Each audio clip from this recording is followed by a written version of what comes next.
ঢাকাসহ সারা দেশের জন্য বৃষ্টি নিয়ে ৫ দিনের পূর্বাভাস দিয়েছে আবহাওয়া অফিস। আজ বৃহস্পতিবার ১১ জুন সকাল ৯টা থেকে পরবর্তী ১২০ ঘন্টার জন্য এই পূর্বাভাস দেওয়া হয়, যেখানে তাপপ্রবাহ কমে বৃষ্টির প্রবণতা বাড়তে পারে বলে জানিয়েছে আবহাওয়া অফিস। এতে গরমের অস্বস্তি অনেকটাই কমে আসবে। আবহাওয়াবিদ এ.কে.এম. নাজমুল হক স্বাক্ষরিত বিজ্ঞপ্তিতে বলা হয়, দক্ষিণ পশ্চিম মৌসুমী বায়ু বরিশাল, চট্টগ্রাম, সিলেট, ময়মনসিংহ ও রংপুর বিভাগ পর্যন্ত অগ্রসর হয়েছে। এটি আগামী ২ থেকে ৩ দিনের মধ্যে বাংলাদেশের বাকি অংশে বিস্তার লাভ করার জন্য অনুকূল অবস্থায় রয়েছে।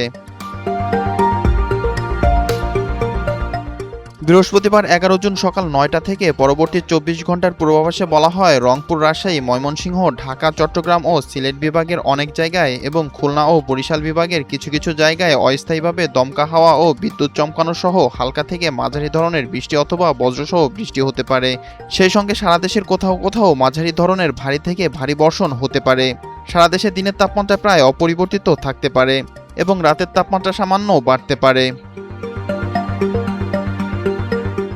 এছাড়া শুক্রবার ১২ জুন, শনিবার ১৩ জুন, রোববার ১৪ জুন ও সোমবার ১৫ জুন সকাল ৯টা থেকে পরবর্তী ২৪ ঘন্টার পূর্বাভাসে বলা হয়, রংপুর, ময়মনসিংহ, ঢাকা, চট্টগ্রাম ও সিলেট বিভাগের অনেক জায়গায় এবং রাজশাহী, খুলনা ও বরিশাল বিভাগের কিছু কিছু জায়গায় অস্থায়ীভাবে দমকা হাওয়া ও বিদ্যুৎ চমকানো সহ হালকা থেকে মাঝারি ধরনের বৃষ্টি অথবা বজ্রসহ বৃষ্টি হতে পারে।